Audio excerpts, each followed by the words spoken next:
Basically, we have been maintaining on in the MGA that different political parties have different ministers, a number of ministers based on the number of MLAs that they have.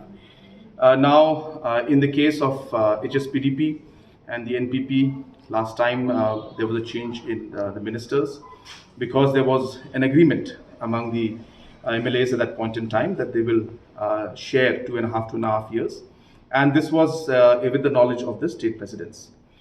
I maintained even that time that the party will have to take a call on this, and accordingly the HSPDP and the NPP also communicated to me saying that yes, that agreement should be honored.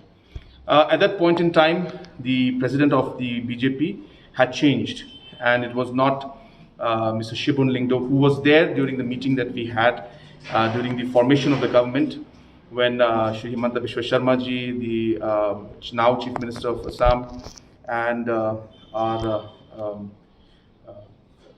Tourism Minister then, what is his name? Anyway, the Tourism Minister of Mr. Alphonse was there, then Mr. Nalin Kohli, and the then President Mr. Shillong South was there. And there was a discussion among the MLAs, and we were also there. And some sense came up that there should be sharing in the ministership. So therefore, when the 2.5 years was over, so BJP also had a discussion and a meeting in this, but there was no clear information that came to me on this in this regards.